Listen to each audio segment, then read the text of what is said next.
Cough syrup मामले पर उत्तर प्रदेश के मुख्यमंत्री योगी आदित्यनाथ ने पत्रकार वार्ता में कहा कि प्रारंभिक जांच में सामने आया कि जिन अभियुक्तों को पकड़ा गया है उनके कुछ संबंध समाजवादी पार्टी के साथ सामने आए हैं।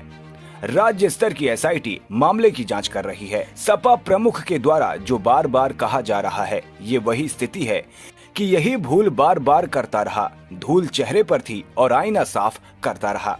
फोटो इनकी है अपराधियों के साथ, कहीं न कहीं अवैध लेन देन में भी संलिप्तता सामने आएगी। ये कार्रवाई उत्तर प्रदेश सरकार के द्वारा एफएसडीए, यूपी पुलिस और एसटीएफ इनके द्वारा प्रारंभ की गई है, जिसमें अब तक हम लोग काफी बड़े पैमाने पर इसके अवैध तस्करी के प्रकरण को पकड़े हैं और इसमें व्यापक गिरफ्तारियां भी हुई हैं।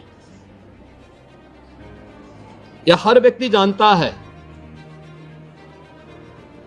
कि हर माफिया के संबंध समाजवादी पार्टी से रहे हैं, लेकिन प्रारंभिक जांच में सामने आया है कि उससे जुड़े हुए जिन अभियुक्तों को एसटीएफ या यूपी पुलिस की कार्रवाई में पकड़ा गया है, उनके कुछ संबंध समाजवादी पार्टी से सामने आए हैं और समाजवादी पार्टी जो अपने कार्य के अनुरूप जिसका जो बदनाम हो चुकी है और पहले से कुख्यात है, इस पूरे मामले में भी उसकी संलिप्तता आएगी। चूंकि एसआईटी एक राज्य स्तर की एसआईटी इस पूरे मामले की निगरानी कर रही है, जिसमें यूपी पुलिस, एफएसडीए, इनसे जुड़े हुए सभी अधिकारी मौजूद हैं।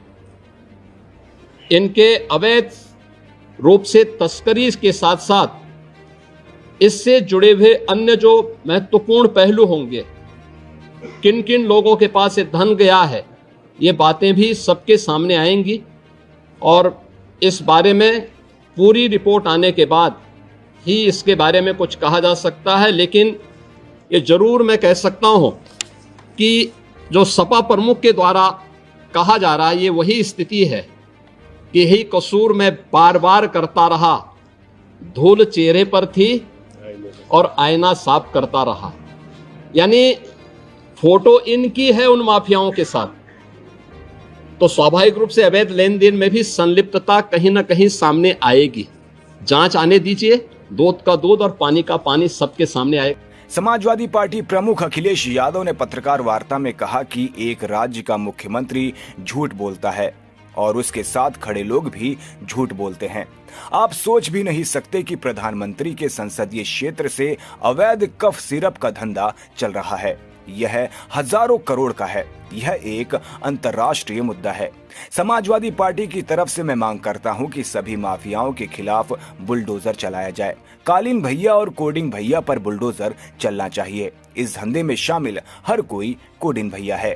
कई तस्वीरें दिखाई जा रही हैं, तो अगर हम तस्वीरों का ही सब कुछ ठीक मान लें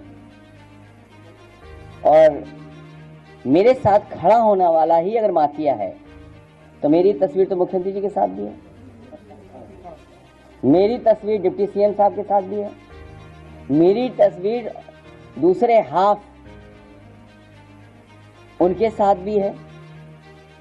तो अगर मेरी तस्वीर और मुख्यमंत्री जी की तस्वीर आप देखते हैं, तो माफिया किसको पाएंगे आप? किसी प्रदेश का मुख्यमंत्री झूठ बोले और उसके साथ खड़े हुए जो पसंद नहीं कर सकते मुख्यमंत्री को, वो झूठ बोले, तो कल्पना कर सकते हैं कि प्रधानमंत्री के क्षेत्र में इतना बड़ा रैकेट चल रहा हो। सवाल ये नहीं यूपी में चल रहा है, बड़ा सवाल यह है कि प्रधानमंत्री के संसदीय क्षेत्र से चल रहा था। जब ये खुद फंसने लगे तो एक आध तस्वीर जो दिखा करके ये बता रहे हैं कि समाजवादी पार्टी के, तो मैं समाजवादी पार्टी की तरफ से मांग करता हूं कि जो जो माफिया हैं उन पर बुलडोजर चलना चाहिए।